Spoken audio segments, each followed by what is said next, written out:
everyone, and welcome to the Tom Baker Show. I am Tom Baker, and it is great to be with you. We have got a very entertaining first show for you this evening, I hope.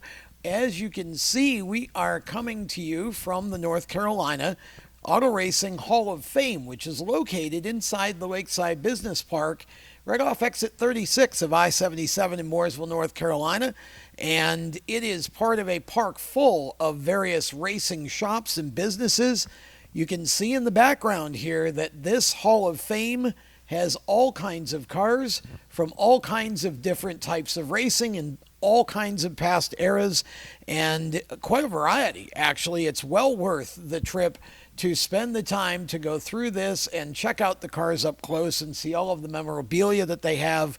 Don Miller, the retired president of Penske Racing and the founder and chairman of the board of the Hall of Fame, is partially, mostly really responsible for its creation. And Stocks for Tots is one of the marquee events that the Hall of Fame holds dear each and every year in the beginning of December. It is a fundraising event for the Hall of Fame and for their cause, which is SCAN of Iredell County, Stop Child Abuse Now. It is an all-volunteer museum, and you've really just got to see. You can see on screen some of the various cars and things that are a part of this building, but it is just a great way to spend a couple of hours just looking back and seeing a lot of the cars that have competed in the past. Just a few of them that are here. Bill Elliott's Thunderbat, Batman promotion NASCAR Winston Cup car. We've got Frank Spittle's Freight Train twin engine top fuel Harley here. There are a ton of NASCAR Cup Series cars from past eras. A 1969 Can-Am Legend from the Can-Am Series. We've got an Indy car from the 90s, early 90s, Bobby Rahal driven Indy car. Just a ton of really cool stuff to look at here at the North Carolina Auto Racing Hall of Fame. And we want to thank all of the folks from the Hall for having us here. We will probably do a number of shows here and just talk about some of the various types of cars and tell some of the great stories that exist inside these walls as this show goes on. So let's talk a little bit about our show before we bring on our first special guest. This show is a weekly live 1 hour motorsports-based show. I say motorsports-based because it's a story-driven show. It's a personality-driven show. We are going to have guests from motorsports. We're going to have some guests from the music world, from the business world. We want to entertain, inform, and educate, and just have a good time here each week for an hour on Steering Wheel Nation. And so that's what our show is all about. On this first show, we've got a young driver from here in the Mooresville area who's accomplished a lot at a young age. Gavan Boschele is with us. And Gavin, it is great to have you on our very first Tom Baker Show video style here. And first, I want to talk about what you've just done, because over the last month or so, you've been a busy boy. You started the year running the Tulsa Shootout and then went to the Chili Bowl, two of the biggest dirt track events, one for the micro sprints and one for the midgets. First of all, I want to talk about the Tulsa Shootout a little bit, because I don't think that event really gets enough love nationally. I feel like it really is sort of an event that gets lost in all of the end-of-year events, and then, of course, the Chili Bowl coming right up after it.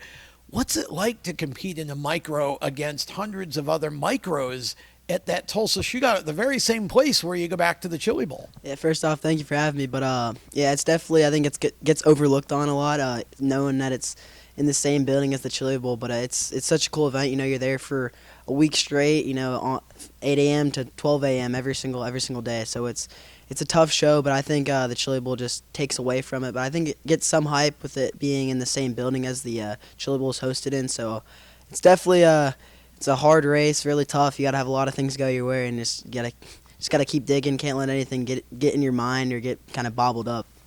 Well, it's definitely, I think, it's got to be different in the sense that the caliber of driver that you compete against in the micro sprints, because there's so many other younger drivers that race in that versus the Chili Bowl where you're racing against veterans from midget sprint cars, all types of racing really that sort of converge for that all-star event. It's got to be not only because of the difference in cars, but the difference in the drivers, a completely different type of mental challenge, is it not? Yeah, it's different. You know, you have all those guys. You know, even some Cup guys from the micro stuff. You know, it's definitely a big mental game there because you just have so many classes, so many cars, so many things can go wrong, and you just really, that's why I said that it's a big mind game. You know, you just can't let anything that you can't control get in your way. So you just gotta kind of really get lucky with your pill draw, your heat racing, and just kind of let the rest sort itself out. So, but you know, you see all these guys from sprint cars and midgets, and even the guys that run the Chili Bowl come here and run that race to just get ready for the Chili Bowl because there's very little track time. You get 2 rounds of practice for the Chili Bowl, and you only get 4. Depending on how many classes you run at shootout, you only get 3 laps. So it's definitely hard, you know. But you see all these guys come in and start to run it, and this event has just gotten bigger and bigger each year. Yeah, it's really amazing. We're going to take a break. This show being sponsored by TrackTune. If you are a track promoter or a series promoter and you want to give your fans at your event the opportunity to actually hear the announcers during the races right through their phones, TrackTune is the way to do that. And we're going to be back right after this from TrackTune.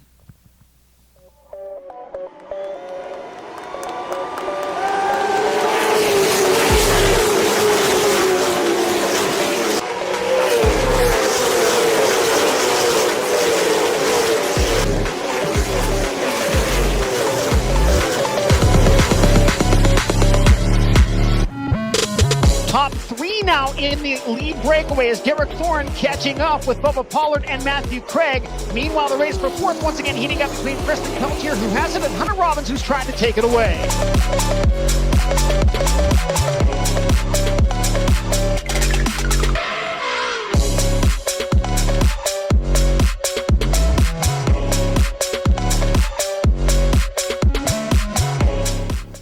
Welcome back to the Tom Baker Show. We've got Gavan Boschele here at the North Carolina Auto Racing Hall of Fame, where someday, who knows, Gavin, maybe one of your cars can be displayed here.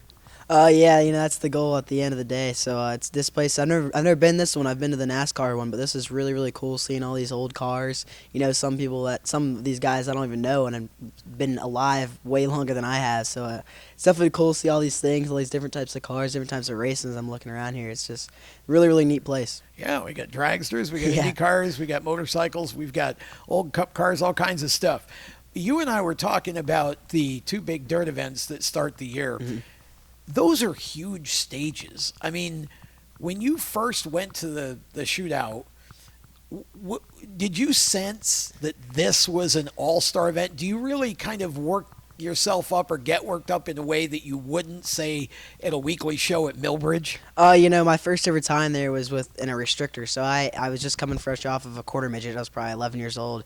My first ever micro race was the shootout. So I really didn't know anything about the shootout that much. I was kind of like, okay, this is a pretty big race. And I was going to transfer, and then I ended up getting spun out in my heat race and kind of just messed everything up. But it's one of the biggest stage in racing, as I kind of just describe it. It's probably my crown jewel race that I would want to win someday. The Chili Bowl especially. Just that's my one race that I have marked off for my bucket list just to win. So I'm definitely kind of still going for that Chili Bowl win, but I'm hoping one day I can get it.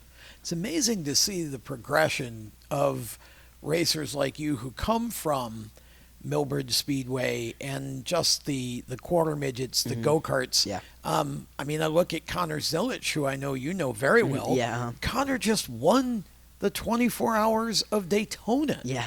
In the LMP2 class. He was part of the winning team at like 17 years old. Yeah.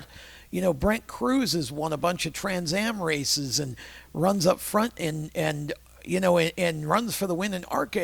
And you know, now you're kind of a year or so behind him, but you're doing a lot of the same things. You're going Trans Am racing this year. Mm-hmm. Let's talk a little bit about that for you because, again, you've run mostly circle track in Trans Am, of course, is a road race series. Talk a little bit about that transition. I'm pretty excited. Those cars I got to test out there for the TA2 test. The Trans Am series was pretty cool. Those cars are really really fun to drive. You got the shifting, obviously, a bunch of brake pressure, and just obviously the road course. So I'm not too used to having a road course, but I did do some karting when I was younger, not very long. But me and Brent have always raced against each other. I didn't really get to race against Connor that much since he's about 2 years older than me. Yeah.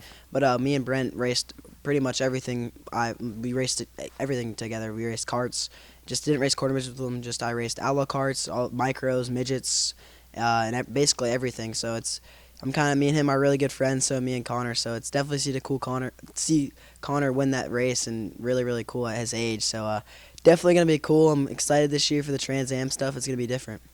So have you practiced with the Trans Am car at all? Yeah, we went out to Sebring for their Oh wow. It was like I love their that place. yeah, it's a cool track. It was like their kind of like their sanction test for all the drivers. So I went out there. It was a 2-day event. I got fitted in my seat the first day, and then kind of hit the track the next morning all day. It was pretty cool. That track is really really cool. I've been doing a lot of sim work on it, so it's really rough. It's an interesting track, but I'm excited. The sim's a huge advantage Yeah. for you, isn't it? Like the younger generation being able to do that. Now, when you say sim, are you talking about iRacing? I do iRacing by myself sometimes, my own simulator, but then I'll use like the Chevy Sim sometimes when they can get me in. Yeah, so they have their own like kind of, I don't know what it is, like their own program. It's not iRacing, but they create it. But it's definitely very beneficial. I mean, look at William Byron. He was a sim racer. Now he's in the Final Four to be a Cup champion last year. So it's definitely beneficial. I don't like running the sim a lot.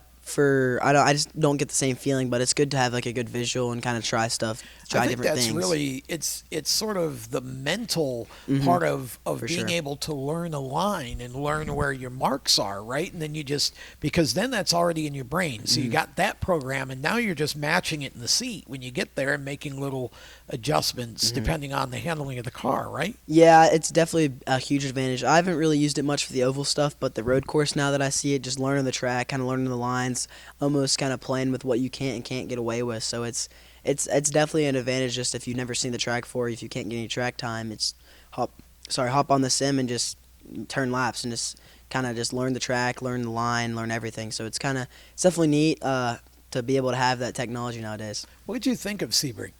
It was cool. I like that track. It's rough. It's tricky. But I got Scott Legacy helping me out as a driver The coach. best. Yeah, he's really good. So it's definitely good to have him in my corner. He's a really good guy. He just teaching me a ton, just kind of being a sponge and soaking in all the information. That series has grown so much over the last 4 or yeah. 5 years. I think the folks that are running that in the SVRA series just do a tremendous job with it.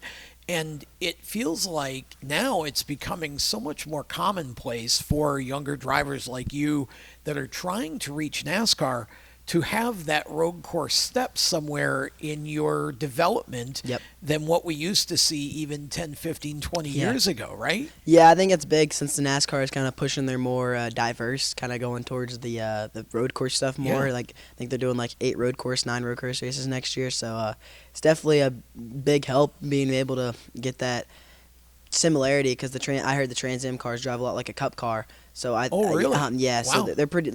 From what I heard, they're pretty similar. So I think that's why all these big team brands are pushing these younger generation kids to drive more of this stuff just to get ready for the next level. So it's definitely, those cars are definitely cool. Nothing like I've ever driven before. It's basically almost same horsepower as like a super late model, I would say, but just got a lot.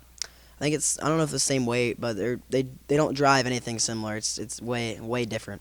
How much adjustment did it take? Because, I mean, you've shifted, obviously, the late model cars and stuff, but it's just so much different when you're left and right and having to sort of think quickly about shifting and knowing how deep you can drive into a corner with those things, right? Yeah, that's the first thing I was the shifting was at first a little harder, and then just kind of learning the blips and stuff like that, just getting the timing right. But the braking was probably the hardest. You have to just modulate the brake pedal so much, and you can push so much brake pressure. I think I was pushing like 400 pounds of brake pressure. With that might seem a lot, but I was like, oh dang, that's pretty good, right? He's like, no, you should be pushing at least like 950, 1,000. So now I'm close to that now, in that 900 range, which is a lot better now, but it's just it's so much different being able to modulate the brake pressure, kind of almost make your own line work and stuff like that. So there's just so many roles that can go into that, so many different things that you can do to help that. So I feel like when I look at you and I look at the sort of diversity of what you've run up to now, I look at somebody like Jesse Love and I see you doing similar things, and Connor and Brent, you're all kind of in that, run dirt, run sprint cars, run midgets, run micros, go run late models, all of that whole cross section. I really feel like it just builds the car control and the racing knowledge so much more than if you just run one type of car. Yeah, I think it's a big help, being able to run all those cars. They have their own feeling, so it was hard at first going from car to car to car, but now I get in the car, kind of close my eyes, know what I have to do, just kind of learn, not almost learn, but just kind of think what I have to do, what this car needs, what this car does. But it's definitely hard with last year being off the dirt a lot, not running much races, so going to the Chili Bowl and stuff like that was definitely tough, not running any midget races at all. Only one at Millbridge, that big race. But those guys are so good. The Chili Bowl. They're those guys that run it full time. They're legit. But I think it helps being able to run every single car. As much as you can. My dad always tells me ask you to drive the water truck, you gotta be fast in the water truck. So that's kind of, I think Kyle and Christopher has changed that game, kind of coming from the dirt to the pavement, just running all these cars and just being fast in them. Yeah, I think. I think even before that, you had Tony and Casey, and all sort those of that guys. generation, Ryan Newman, and then Kyle, and I feel like Kyle and Christopher sort of perfected it, and now you guys that are behind them coming up through, and you even look at Keelan Harvick and Braxton Bush and drivers like that are sons of Cup racers, but they're doing this similar type of path with them, giving them dirt and pavement and go-karts and different types of cars. It really just makes you fast and able to sort of adapt to anything that gets thrown at you. Yeah, I would agree with that. I think each car has their own driving aspect. You know what I mean? So basically, I think if you can drive one car, at least something will translate over it or help you with one thing. So like the sprint car would help the super late model, like maybe the throttle control or something like that, and then the TO2 car would help modulate in the brake pressure in the super late model, which I think everything plays a key aspect, and none of these guys might see it, but I think it definitely helps being able to go from car to car to car, just having that car control and just knowing where your fenders are. If you're an open wheel car, knowing where you're at. So I think it's a big beneficial help that Christopher and Kyle definitely perfected. That's what they're so good at. They can just be in anything and be fast, and I think that's really what changed it. Now, you're 15. We were talking off air about the fact that you've got a birthday coming up a couple weeks. Yep. So you turn 16. So then you can get your driver's license eventually and be able to drive, right? And so you've had all this training in all these forms of race cars, and you haven't seen a single stop sign yet. So how are you going to handle that transition? Well, first of all, my parents will not get me any type of, not sports car, but maybe like a Suburban, or they want to get me a truck, so I'm gonna get a truck. So they want me to be safer than sorry, but they've told me you cannot drive like a race car. I'm not, trust me. But I might have a heavy foot at first. Hopefully, I don't get too many tickets. I hope not. You don't want any tickets. No. The goal is zero. Yeah. That's one race that you don't want to lose, the race to the first ticket. Now talk about the marketing side for you a little bit, because at your age, you're 15. Okay, so you're well used to the whole social media world. But you're also racing on some pretty big stages too, and a lot of, media types like myself are wanting time with you and wanting to talk to you, interview.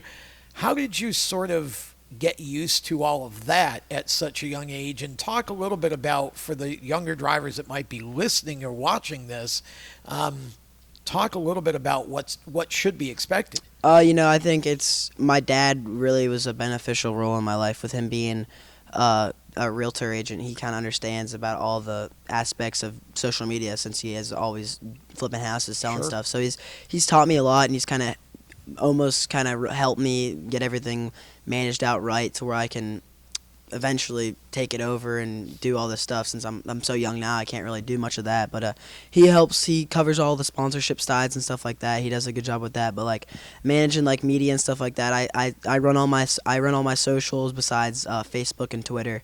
But I try to do a good job, and he kind of says, yeah, just make sure like you don't do nothing dumb. You know what I mean? So it's hard. You know, you gotta manage both of them. Yeah. But like it's the media side has definitely gotten way bigger than what it used to be. So it's kind of just everything just kind of hope you have to keep everything in line. So it's cool. But my dad has been a huge role in what I do in social media. What's been the hardest part of the interview and all of the attention process for you? Because when you were younger, I mean, you were never, I don't feel like you were ever really shy, but obviously when you're 8, 9, 10, 11 years Yeah. old, you just don't, it's not natural to, so what's been the hardest part of that for you that you kind of had to learn to do better? Well, when I was like I think 8, probably, I had my first like news interview with Chris Clark, and he asked me what I wanted to be, and I was like, I want to be a NASCAR driver and a football player. So I mean, I wasn't like yeah. So I wasn't That's like a different kind of two-sport player there. yeah. So he was like, oh really? I was like, yeah. I don't remember the rest because I was so young, but I think it just kind of. And the more I did it, the more you kind of you don't get nervous about it. You just kind of just talk like you're just talking to someone without the cameras. You know, I think that's a big thing that some people don't understand is that like you put on a face for the camera, but I think it's better if you're just come in not nervous, just not nonchalant, but just act like you're just talking to any other person. You know, I think that's a big help. That's exactly right, and you speak very well for your age.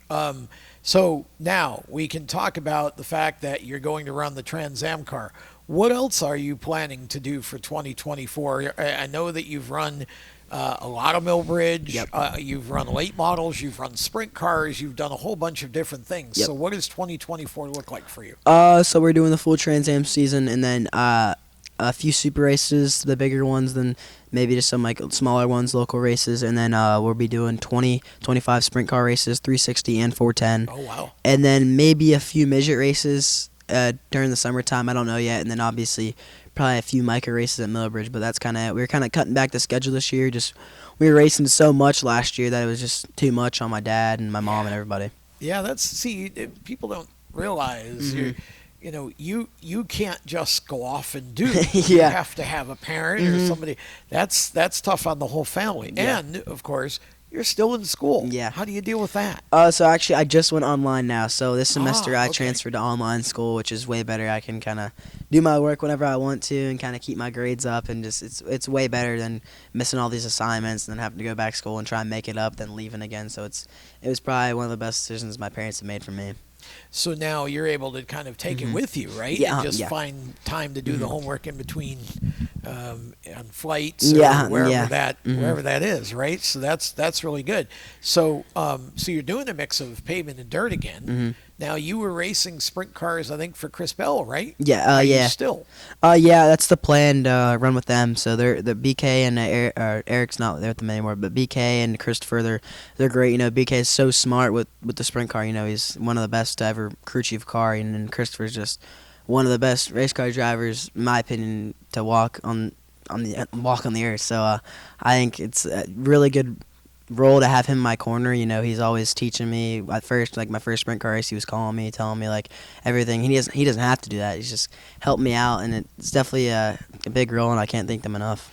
He seems, Chris seems like he would be the type to be a mentor, Yeah. hands-on mentor, not just somebody who owns the team and writes checks or whatever, Yeah. but somebody who actually wants to be a part of it and be a coach for you. What's that been like for you to be able to have somebody like Chris in your corner? It's been really good. You know, he's definitely more the hands-on type. You know, he'll work on the car. He can't really, since Gibbs doesn't let him race anymore, the dirt stuff. So he's always wanted to have his own sprint car team, which he's not one of those guys who just kind of, like you said, just lays back and just doesn't really care. He cares, you know, especially with this micro program too. He's always at Millbridge working on the cars when he can, and it's definitely a big role having him help me. You know, I've been with him since I was 11 years old at Millbridge when we were making laps. You know, I would test with him. He would be there with his micro, and he would tell you. I remember I ran like a perfect. I don't know. I was testing and I was really good. And he's like, if you do that Wednesday, you're gonna win. And I won that race. So he knows best. You're 11 and you're testing with Chris Bell. Yeah. And then you go back to school and it's that day when it's, what I did over last summer, what I did for my summer Yeah. vacation. I tested with a NASCAR driver. That's got to be a standout kind of thing in class there. But it's been so natural for you to be around all those people. Do you ever get starstruck? Do you ever kind of stop and go, "Wow, look at what I get to do with my life at 15"? Oh yeah, I'm extremely grateful for all the people I'm surrounded by. But when I was younger, I looked up to all these guys, and I would never think. I remember watching Christopher win his first Chili Bowl. I know how it was. I didn't really never talk to him. I was Sure. like, wow, that's so cool. Like I want that to be me one day. And then soon, like just met him. Probably when I was 7 when that happened. And then sooner rather than later, I was talking to him. He was coaching me, and then same with Kevin Swindell. He would come to my quarter midget race out in Indianapolis, the Brickyard. When I was like 9 or 10, he would come out and watch me race every year. So it was definitely cool. And then we got the micro program started with him, and then he's taught me a lot. He's been really probably the most beneficial in my racing career with everything, which I can't thank him enough either. Millbridge has been such a central part of your development as a racer. Yes. And it feels like every Wednesday it's basically an all-star race there. You've got NASCAR drivers, sprint car drivers, you got all kinds of different and drivers at different levels, what's it like to race there at Millbridge? I mean, I just can't believe, honestly, the job that Ashley and Jeremy have done with that place and what they've built it into. Yeah, Jeremy and Ashley, it's when I raced there was White Tires YouTube, like I think old YouTube videos on my channel when I was like probably 3.5 years old when I was testing an outlaw cart. It had white tires around it, hay bales, nothing. There's just this little go-kart track. Yeah. And then it just really took off when they started the micro program and just kept getting bigger and bigger with all these NASCAR guys coming in, and then the sprint car, and then your local micro guys. They're all tough to beat. And I think people don't understand like how hard it is to win there. Like it's really hard to win there. There's so many good guys now that it's hard. You got to be really good. But it's definitely, they've done a great job, and it's sad. It kind of sucks that they're trying to shut that place down for something. But I think it'll be there for a long time. Well, let's hope. Yeah. It's interesting that there's always sort of the battle between those who live around a racetrack and those who are the racetrack kind of thing, Yep. because and it doesn't seem to matter whether the racetrack came first. Yeah. But we obviously hope for the best there. MillbridgeSpeedway.com, by the way, and find them on Facebook, because Ashley and Jeremy deserve the publicity, and it is if you're in the area of Mooresville, North Carolina on a Wednesday during the season, Millbridge is a great place to go. It's between Mooresville and Salisbury, very easy to get to. And if it weren't for Millbridge, I feel like you would have probably maybe just grew up in quarter midgets or something. It's like that.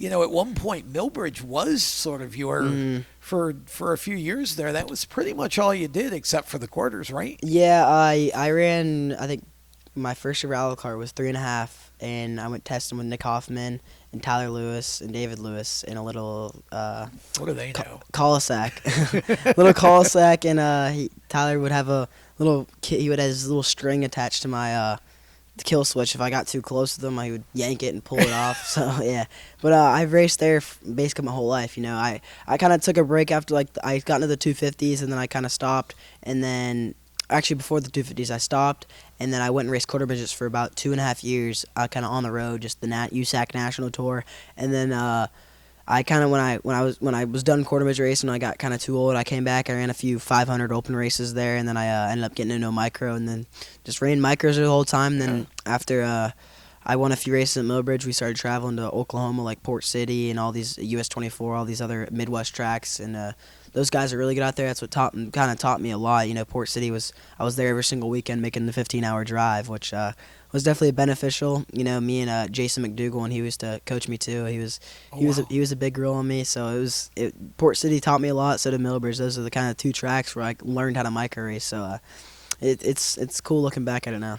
Now you're in the big boy cars even Yeah. before you get your license and get driving the street. Yeah. Because that's how we do it now with these young racers, it seems.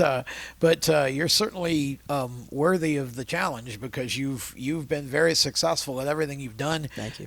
So far, and it'll be fascinating and exciting to watch how you grow this year with the Trans Am stuff because seeing what Connor and Brent have done with that, I feel like you with driving for Scott, you're going to have one of the best at it as your mentor, and that's I guess that's key, right? Having the best coaches and the best people to teach you.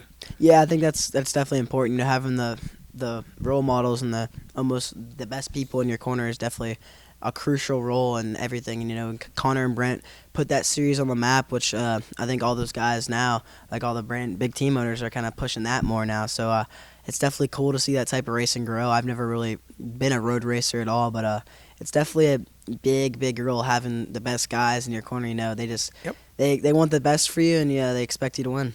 Okay, so last question.